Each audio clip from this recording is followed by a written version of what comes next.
everybody, Captain V. Let's talk jigging. But before we talk jigging, let's talk about, real quick, the types of jigging there is out there and kind of the equipment that we need to use for jigging. There's basically, in my opinion, kind of three styles of jigging. You have your speed jigging, which is you drop your jig basically down to the bottom of the seabed or down the lower water column, and you rapidly bring it up through the water column. That's speed jigging. You'll see a lot of that with, let's say, tuna fish around here at least. I'm sure other parts of the country and world they could speed jig for different species. Here, mostly tuna is what you're speed jigging for. Then you have a slow pitch jigging. Slow pitch jigging, you're mostly using like a flutter jig. You're using a low gear reel, and you're dropping it down again into the lower water column area, and you're working that jig slowly through the water column, and you're using a jig designed to flutter more and be a little more sporadic on the actual movement of the rod going up and going down. And then you have kind of what we do here on Long Island, which is a hybrid of those styles there, because jigging for the most part, we target two species, black sea bass and striped bass. As for striped bass, real quick, most of that is a kind of a slow pitch hybrid style type of jigging. Here, because we mostly get it in kind of shallower waters, your striped bass, because we have to be within 3 miles. You're fishing in 40 feet of water. You know, especially now fall run, you're in 30 feet of water, 25 feet of water. You can't speed jig. You'll be out of the water in a blink. The other species that we fish for is sea bass, and that's what we're going to spend some time in, because black sea bass and jigging, that's like a marriage made in heaven. Absolutely awesome. But let's talk about the reel first. I like to use a bait casting reel for black sea bass jigging. I like it because I like to leave it in free spool. I don't need to be concerned about getting how fast to get the jig down to the bottom. It's more of the art and the work of getting it up. And because I'm fishing sometimes in 60 to 100 feet of water or more for the black sea bass, I use believe it or not, a high speed reel, a Pro 300 with an 8-to-1 gear ratio. This way, if I got to get it back up to the surface, it's boom, right on up, and I can get it right back up to the surface. But mostly when I'm working it, I'm keeping that jig in, for a sea bass that is, at one level, which is towards the bottom of the water column, closer to the seabed, and I'm working the jig there. So the speed of the reel is kind of irrelevant because I'm not even using the reel. I'm just jigging it along that area. I might bring it up a little bit and then work it and maybe drop it back down, but I'm not coming up through all the water columns, so it's not that type of technique, and I don't need a high speed or a lower speed reel. It's kind of irrelevant. It's the reel that works for you. Again, I use bait casters because I like to keep it in free spool. I'm usually drifting, and I can let line out, and I can lock it up. With a spin casting reel, if I was tuna jigging for tuna, I would use more for a spin casting reel in those situations, or in certain situations, because I can get the line off the spool faster that way, and I can get the jig down faster. I'm usually fishing in deeper water, so I'll do that. But that doesn't mean you can't use a conventional reel either for jigging. Very popular up here as well. And there's super great reels for that style. But that is kind of where I'll touch base with your reels. As for your rods, I normally don't push and promote our products, say you have to buy this. This is the greatest thing since apple pie. Buy. No, I do go over our products. Why? Because they're my products and it's my video. So I'll go over my products and discuss them and discuss why we do things. But there is one product that I have to almost insist that you at least check out. And that is our Pro All-Star rod. It's a new rod we developed. It's an absolutely awesome jigging rod. It's an awesome overall great rod for near shore and inshore fishing. You can fish for fluke with it. You could jig for sea bass with it. You can fish for striped bass. You can use it for flutter spoons. And the reason why you can is that A, it weighs practically nothing. B, it has a fast tip on it and a sensitive tip on it, so you can work all different weight jigs. And C, it has a very strong back on the rod.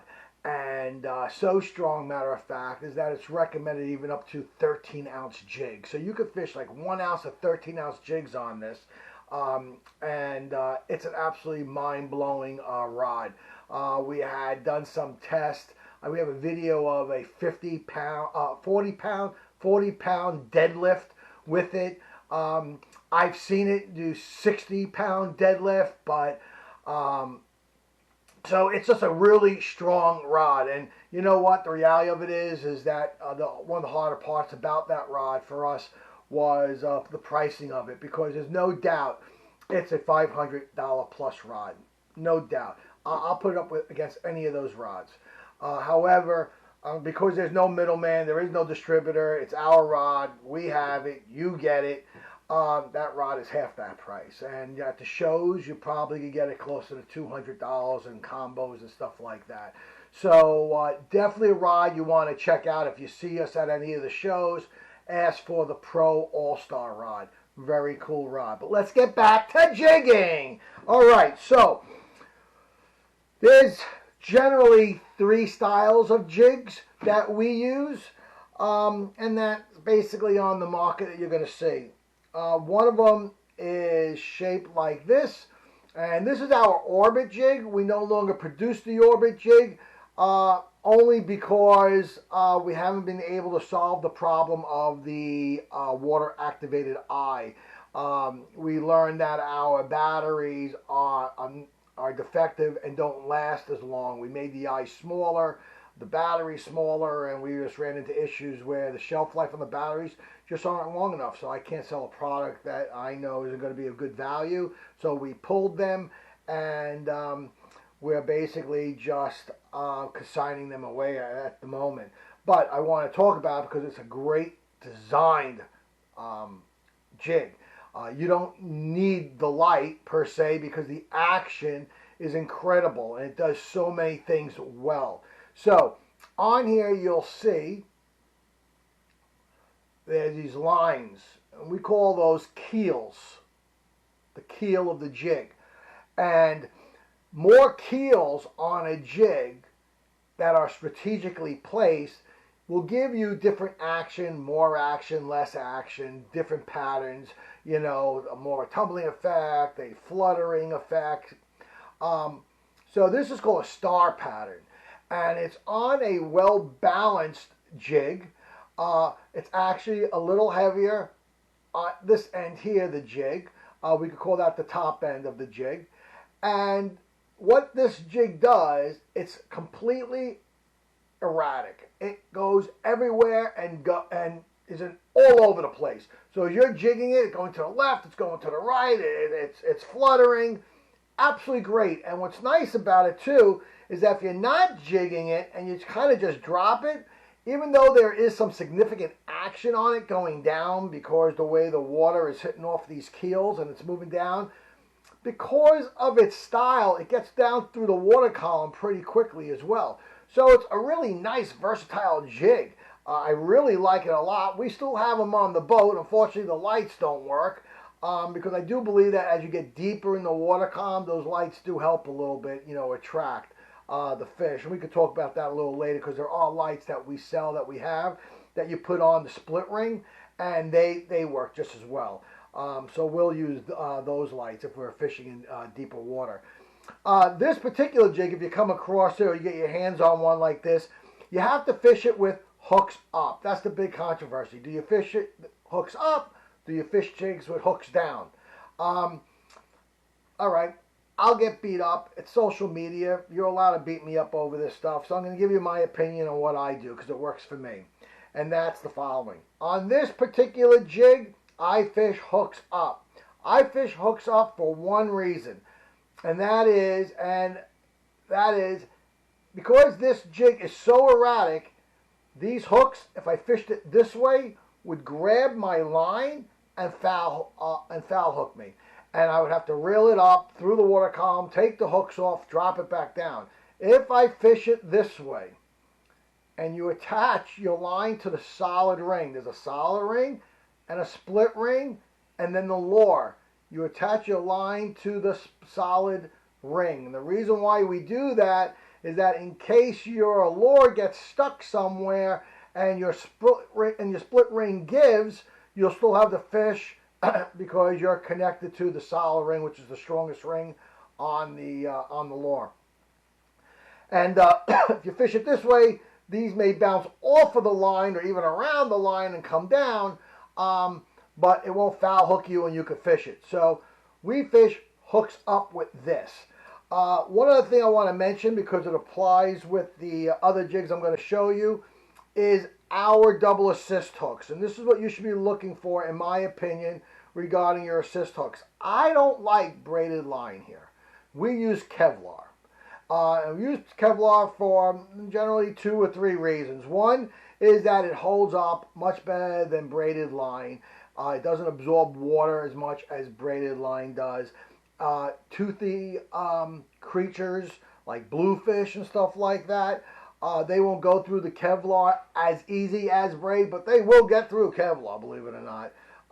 But not as easy as braid. I also like the Kevlar because it's a little stiffer than braid, and it keeps my hooks a little bit more uniform as they are fishing instead of all over the place. So that's the reason why the Kevlar on the hooks. Another jig that we use is this one here. And this jig here is called a rattle jig. And that's because there's rattles in it. I don't know how great the volume is or your hearing, because I'm like deaf, so I don't hear much. But there's rattles in there. And this jig is primarily used to fish off the bottom, to jig off the bottom. So if you're going for cod, you're going for sea bass, kind of the jig you want to use. I like it because there's some glow in it, a little trick with the glow. Every boat has lights, either a fog light or lights, around your T-top. Put your lights on. Charge your glow, okay? Charge it right there. You don't need the flashlight, even though we have them. You could just flip on a light, toggle switch the light on and charge it up and fish them. You'll get better results if you charge up your glow. And what I like about this one is that where's the keel on this? This is a horizontal keel. So it goes horizontal to the jig. I'm sure you can see that like that. It's right here, and there's only one on each side here. And again, this one here is weighted.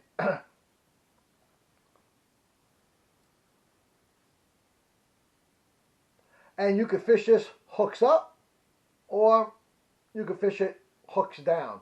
Now, why would I fish it hooks down? Well, number one, we're fishing on the South Shore of Long Island. It is sand. So I'm not really going to be snagging much on the bottom. Unlike the Sound. Sound is all rocks, a lot of debris. No way I would fish anything, any hooks on the bottom. The hooks have to be this way. If not, you're going to be snagging everything. If you're fishing in an area where you have a sticky bottom, you're going to be, just cutting lines and breaking off jigs all day. So you want to fish hooks up in those areas under those conditions. The reason why I like this jig here gives you the action on the up, on the action on the jig, to jerk up with the rod. So it gets down to the water column really quick, It will drop right on down, and it will waver, you know, come like this coming down. But as you pull up, it will go to your left, it will go to your right, it will go to your left, it will go to your right. It's pretty consistent like that. And usually you don't get too many opportunities of going before the sea bass will just crush it. So that is the Rattler, made to stay down in the lower water column areas, mostly used for sea bass. Then we have a jig called our flutter bait jig, or a flutter jig. We call it flutter bait. Basically, it's a flutter jig. This one here has a center keel, but as you see, we call that shaved off. The keel is shaved off. And we have a flat bottom here. It's flat. Keel here, a little teardrop, and what this does, it flutters. It goes back and forth. This is your typical slow pitch jig, style jig. Are these teardrop shaped jigs, because you're working it slow up through the water column. It gives you great action as you're pulling up, and it's incredible action. You free spool it down, and you could work it through the water column. So if you're fishing for a species of fish, if it's not Long Island per se, and you're fishing for a species of fish, and they could be anywhere in that water column, like in our area, I guess like mackerel or something like that, you could be fishing for them and bring them up through the water column and work it slow up and down through the water column. This is the type of jig you want to use. It does get down a little slow because it flutters.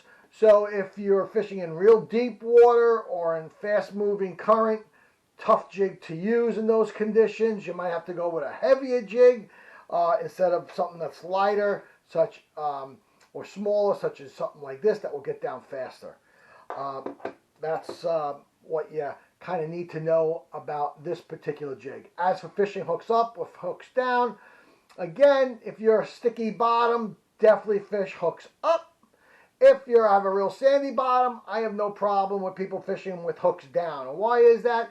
Especially for sea bass, I'm dropping it down into that school of fish, and when I pull it up, usually the fish are coming up from the bottom and hitting it, and the first thing I want them to hit is the hook. So I think my opinion is that you'll lose less fish and you have more hookups if you fish with the hooks down in those situations.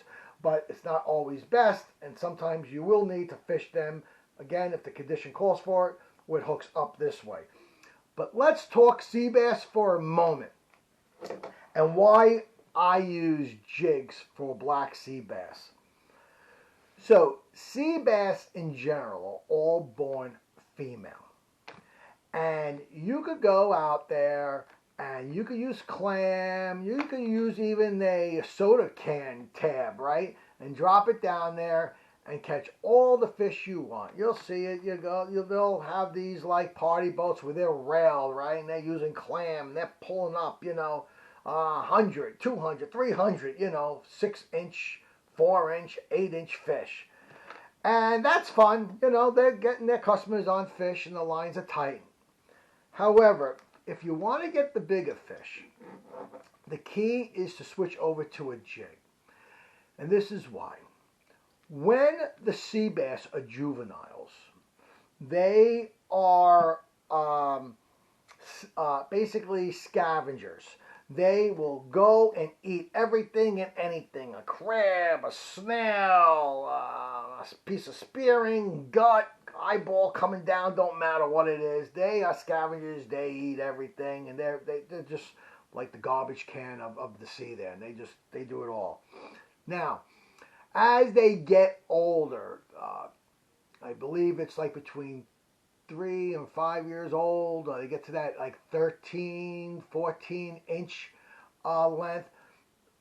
The sea bass that are going to be males transform from female to male, and they start to become what I call a predator, a reactionary fish. And they don't particularly stay in the mix with the smaller fish.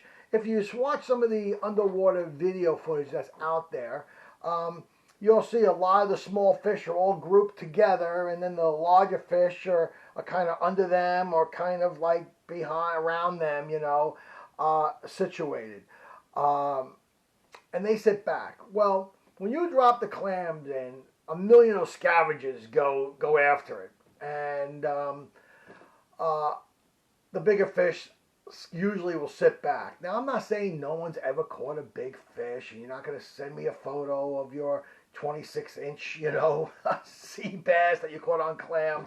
Yes, again, they eat. They have to eat. They're hungry. They do that.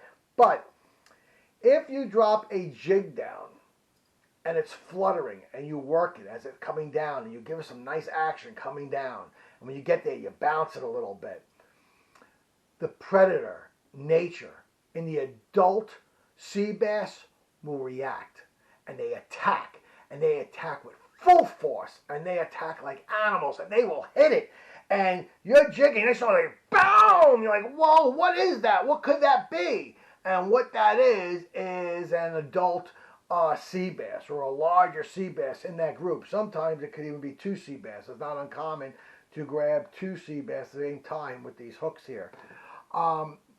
Very common. Therefore, when we go sea bass fishing, we always start with jigs. Now, I always have bait because as a charter captain, I always have to be prepared with everything. So we do have everything. One other thing I want to leave you with before the end of the video is something that my own little theory here out on the water when it comes to sea bass fishing. I will come to my spot and I will be marking sea bass completely stacked up. I mean 30 feet of sea bass, 10, 15, 20, 30 feet of sea bass. It's crazy. I mean, the screen, you can't even see the bottom. It's like insane. It's like, how could that be? And you drop your jig down, nothing. Drop your jig down, nothing. Put clam down, nothing. Or maybe one little runt, right? A little rat. Put something like, grub on there. Nothing. Squid. Nothing. Like, what the heck? I mean, we're on the fish. We can see them. We're on them. So, about 4 years ago, this happened. And we couldn't hook up. And all of a sudden, we saw why. And what that was is that a fin came up, a shark. And that shark came up to inspect our boat, to inquire what we were doing here. But I believe that the sea bass, they knew that shark was in the area. That shark was in the water and not far from them. And they did not want to become dinner to a shark. So I think they shut off, they shut down, they huddle up, they bait ball it, And they are not out aggressively, feeding during those situations. So if I do come to a big, school of sea bass and we don't get hits right away and we're not on, an active feed, I will move. Sometimes I don't have to go that far, but I will move and I'll find another school of fish and work that area. And usually it will be better. And if it's not, I will move to another one. But then I always circle back because that predator swimming around, whatever it may be in that area at that time, whatever it may be, usually we'll move on.